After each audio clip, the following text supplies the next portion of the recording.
Hello viewers, welcome back to my another video.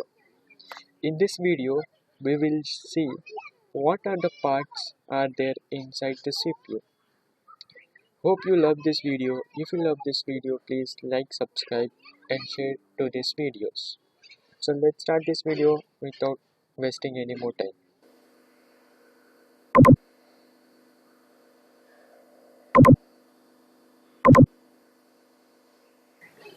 As you can see on my screen, we will talk about the parts of CPUs. So let's see what are those parts. These are the parts we have. First one we have motherboard, CPU processor, RAM, hard drive, power supply unit, video card, sound card, network card, Bluetooth card and many more, but we will talk only about main parts. So let's see one by one. Let's start this video. Start from motherboard. As you can see the image of motherboard, it look like this inside the CPU. So what are the functions of this motherboard?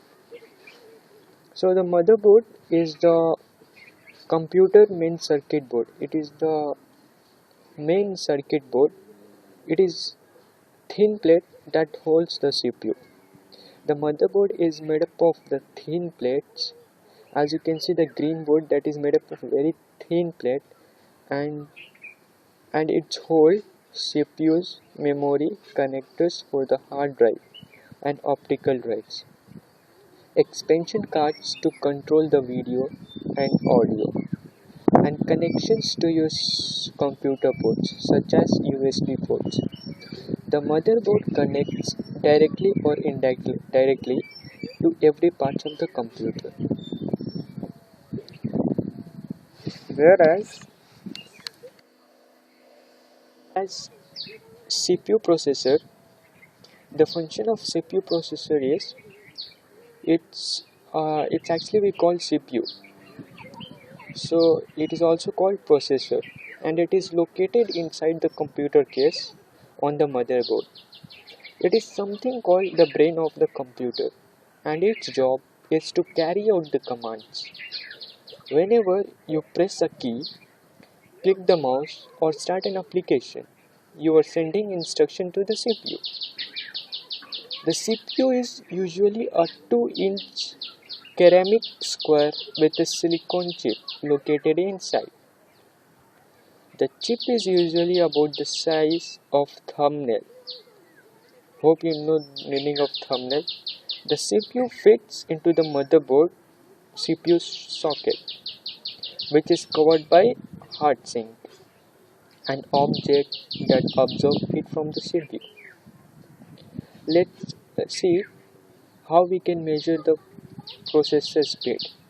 So it can be measured in megahertz, or you call millions of instructions per second, and gigahertz, or you call millions of instructions as per second. It is very a faster processor, can execute instruction more quickly. However, the actual speed of the computer depends on the speed of many different components, not just the processor. This is small information about the CPU, or you also call as processor. So let's see the next what we have about the RAM. So let's talk about few things about RAM. Let's collect few information about RAM. What actually is RAM? So first of all, I would like to tell the full form of RAM. RAM stands for random access memory. What actually is this? What is the function of the RAM? RAM is your system's short-term memory. RAM is your memory, but it is very short-term.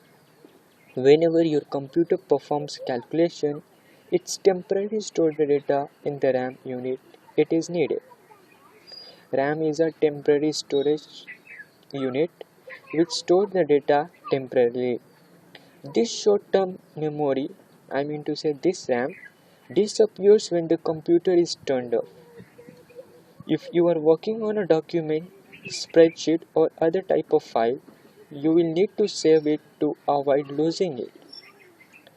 If you don't save the file and you switch off your turn off your computer, then you can lose your file. So before you make any document, please save it or else you lose it, because RAM is a temporary short memory. It's a very short memory. The data will disappear when computer gets off. Okay, when you save a file, the data is written to the hard drive. As you know, hard drive, which acts as long-term storage. Hard drive is a long-term storage which stores the data for a long time. RAM, how the RAM is measured now? RAM is measured in gigabytes, which you call MB, or you call megabyte, which you call GB. The more RAM you have, the more thing your computer can do at the same time. If you increase your RAM, you can perform many tasks and it is faster. If you don't have enough RAM, you may notice that your computer is glitchy when you have several programs open. When you have less RAM, that means your computer get hang between when you use. Because of this, many people add extra RAM to the computers to improve performance. So hope you understood. Increase your RAM processor for better performing for task. So let's talk about hard drive. We talk about few things about hard drive. Let's collect some information. So here, in this case, hard drive is where your software, document, and other files are stored. The hard drive is long-term storage. It's a very long-term storage. Store the data for a long time, which means the data is still saved even if you turn off your computer or unplug it. If you turn off your computer without saving your data, your data will be stored. It won't be deleted. So it is very good having a hard drive in your computer. It must be.